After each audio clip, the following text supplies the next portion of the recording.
right now, Governor DeSantis in the spotlight today after sending 2 planes of migrants that had made a stop here in Florida to Martha's Vineyard. He's the latest Republican leader to send undocumented migrants to a sanctuary state. Local 10 News reporter Annalise Garcia joins us from Doral, where Venezuelan leaders just held a news conference denouncing DeSantis' decision. 50 migrants from Venezuela, including children. Local Venezuelan leaders are outraged. They stood right behind me and explained why. This is, frankly, incomprehensible. As a Venezuelan American, I don't understand it. Local Venezuelan leaders reacting to Florida Governor Ron DeSantis' office saying it chartered 2 planes to fly migrants to Martha's Vineyard, Massachusetts. Really surprised, considering especially the governor always pandering to communities like mine traumatized by political persecution and violence, and he's, taking this shameless action.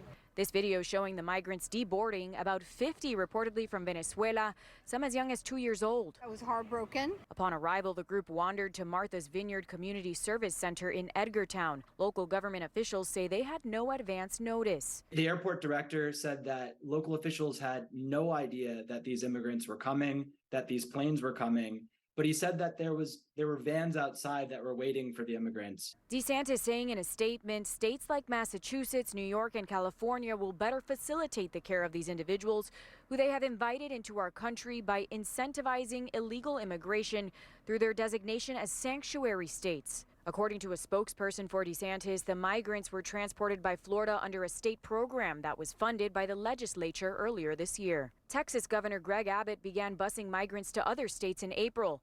The mayor of New York City weighs in. So it doesn't matter if you came here on the Mayflower or on a bus at the Port Authority. You deserve the dignity and respect that this city continues to show.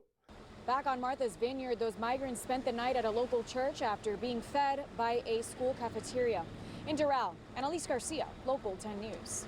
And moments ago, Governor DeSantis speaking at an event in the Panhandle talking about his immigration policies. Unfortunately, there's a lot of folks that come across. Where do they want to end up? A lot want to come to, because everyone wants to come to Florida.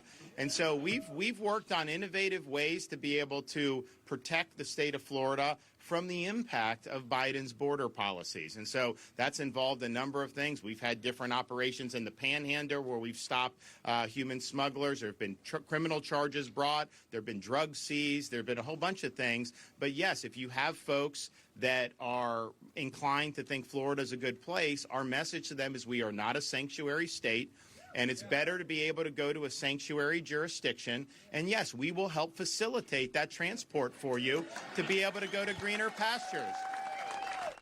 Well, reaction to this developing story is coming in by the hour. We have a team of reporters covering all the angles, and we'll keep you updated all throughout the day. Now at noon, a civil rights group is fighting back against a controversial new voting law right here in Florida. They're speaking out as a judge hears arguments today over the legislation. Local 10 News reporter Cyril Anwar is in Miami with reaction. The state made surgical changes to the election code that targeted black voters. SB 90 on its face is unconstitutional. Florida and national civil rights groups holding a press conference in downtown Miami on the appeal of the court decision overturning parts of SB 90, what groups are calling a voter suppression law, ahead of oral arguments in the case. During early voting in 2020, 1 in 4 black voters and 1 in 5 Latino voters waited 30 minutes or longer to vote in Miami-Dade County.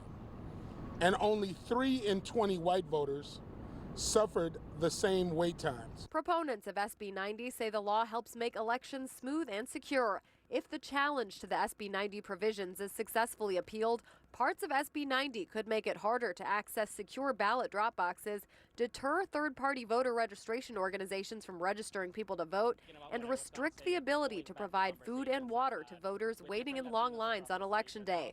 Voting rights advocates today hoping to once again strike down SB 90. Democracy is always worth fighting for. Members of the legal team ready to argue against SB 90 today, speaking ahead of the hearing. Florida's dark history of erecting barriers to black and brown voters is unjustified and unconstitutional.